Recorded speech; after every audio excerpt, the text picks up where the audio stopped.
अब यसमा डाइमेन्सन दिने काम पनि सिकिहालौँ, अर्को लेयर बनाउनुहोस्, किनकि डाइमेन्सन सधैँ डिस्प्ले गरिरहनु पर्छ भन्ने छैन, डाइमेन्सन अफ पनि त गर्न पर्न सक्छ नि त। त्यसको लागि फेरि अगेन तपाईँ लेयर प्रोपर्टिजमा जानुहोस्, न्यू लेयर क्रिएट गर्नुहोस्, इलेक्ट्रिकलकै है डाइमेन्सन तपाईँको आर्किटेक्टले दिएको डाइमेन्सन छुट्टै होला होइन, अनि स्ट्रक्चरको छुट्टै होला, इन्टेरियरको छुट्टै होला। अब तपाईँको भनेको इलेक्ट्रिकल भयो भने सबैलाई इएल इएल राख्नुभयो भने पछि तपाईँको लेयरहरू कहाँ छ खोज्न सजिलो हुन्छ है। ल डाइमेन्सन, अब डाइमेन्सनको कलर प्राय जसो डिम टाइपको कलर दिइन्छ। अब हामीले अहिले ग्रे कलर राखौँ अहिलेलाई है। ओके, अनि यसलाई करेन्ट बनाउनु पर्यो नि त। डाइमेन्सनलाई करेन्ट बनाएन भने त के हुन्छ, डाइमेन्सनको सबै चिजहरू डिस्ट्रिब्युसन भन्ने लेयरमा बस्छ। ल डाइमेन्सनलाई मैले करेन्ट लेयर बनाएँ। अब जति पनि म काम गर्छु यो डिफ्रेन्ट कलरको, यो डाइमेन्सनकै कलरको अब्जेक्टहरू बन्छ है। अब यसमा मैले खास त अब लिनियरलाई डाइमेन्सन यहाँबाट पिक गरेँ, सिधै लिएर गएँ, यसरी आउनु पर्ने हो। अब यसमा यो स्केलिङहरू मिल्दैन नि त। मानौ तपाईँको एक त प्रिसिजनको भ्यालु 4 डिजिट एक्स्ट्रा आयो, पछिसम्म आयो, अर्को टेक्स्टको स्केल सानो भयो।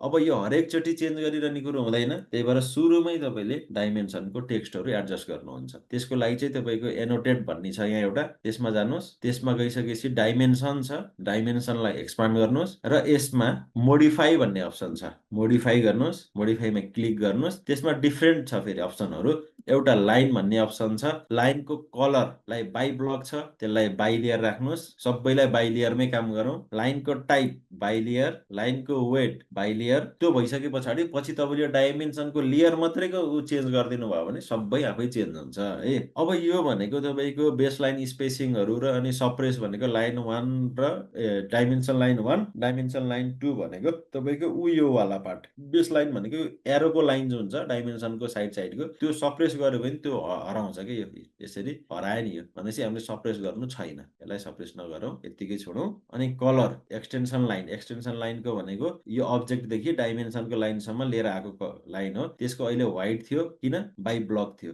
अब हाम्रो काम के हो त, बाई लेयर बनाऊ। अब ग्रे भयो होइन, ग्रे। त्यस पछाडि एक्सटेन्सन लाइन भनेको यो हो, त्यसको प्रोपर्टिजहरू लाइन टाइप पनि बाई लेयर बनाउनुहोस्, यसको पनि बाई लेयर बनाउनुहोस्, लाइन वेट पनि बाई लेयरै बनाउनुहोस्। अनि सप्रेस एक्सटेन्सन लाइन 1 2 भनेको अब यो सप्रेसलाई अन गर्यो भने, इनेबल गर्यो भने यो दुईटा अब्जेक्टदेखि डाइमेन्सनसम्म आएको डिस्प्ले गरेको लाइन चाहिँ अफ हुन्छ यसरी। अब यो पनि अफ गर्नु छैन हामीलाई है, त्यही भएर यसलाई इनेबलै गरौँ। अब त्यो पछाडि अर्को भनेको तपाईँको सिम्बल एन्ड एरो। अब कहिलेकाहीँ के हुनसक्छ भने यो एरोहरू चाहिँ सानो देखिन सक्छ कि, अब त्यसको साइजहरू बढाउन घटाउन मिल्ने हुन्छ।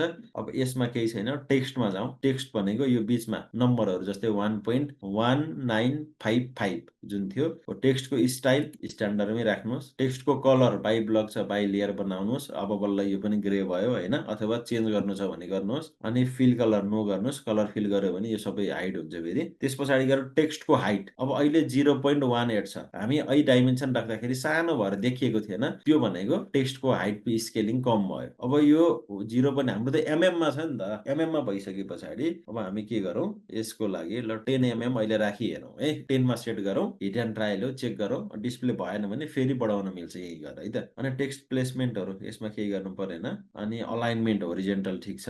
अनि त्यस पछाडि अब यसमा पनि केही छैन, युनिटमा जाउँ। ल प्राइमरी युनिट हाम्रो के हो त, फर्मेट डेसिमल हो, प्रिसिजन 0.0 मा जानुहोस्। त्यति भएपछि बल्ल पछाडिको पोइन्ट पछाडिको डिजिट एउटा मात्रै डिस्प्ले भयो। अनि त्यस पछाडि स्केलिङ केही गर्नु परेन, बाँकी ठिक छ। अल्टरनेट युनिट परेन, टोलरेन्स परेन है। ल यो गरेर ओके गर्नुहोस्, ओके गरेर सेट करेन्ट गर्नुहोस् यसलाई है। सेट करेन्ट गरेन भने फेरि पुरानोमै बसिरहेको हुन्छ। अनि यदि तपाईँले पहिल्यै कुनै डाइमेन्सनहरू ड्र गरिसक्नु भएको छ भने ओभरराइड पनि गर्नुहोस्। ओभरराइड गर्यो भने पहिलाको डाइमेन्सनलाई यसले ओभरराइड गरिदिन्छ। गर्नुभएको छैन, स्टार्टै गर्नुभएको छैन भने ओभरराइड गर्न परेन है त। क्लोज। अब डाइमेन्सन लेयर चेक गरौँ, अलि ठुलो आयो, अलि देखिने आयो। तर अब सानो के भयो त, यो एरो धेरै नै सानो भयो, देखिएन एउटा पार्ट। अर्को टेक्स्ट स्टिल अझै सानो छ भनेपछि अझै फेरि के गर्ने त, यहीँ जानुहोस्। त्यस पछाडि फेरि मोडिफाई गर्नुहोस्। त्यस पछाडि टेक्स्टमा हो नि त, टेक्स्ट सानो भएको 10 सानो भयो भनेपछि अब कतिले स्केल अप गर्ने, 10 थियो, अब थोरै बढाउँ, 25 राखौँ, अहिले 2.5 ले स्केलिङ अप गरौँ। ओके गर्नुहोस्। अब चाहिँ सेट करेन्ट पनि चाहियो, ओभरराइड पनि चाहियो, किनकि यहाँ डाइमेन्सन हामीले ड्र गरिसक्यो नि त। अब यसलाई यो नयाँ प्रोपर्टीले ओभरराइड गर्नको लागि यहाँ ओभरराइड गर्नुहोस् र क्लोज गर्नुभयो भने बढेर आयो। ल अब यसमा हाम्रो काम के बच्यो,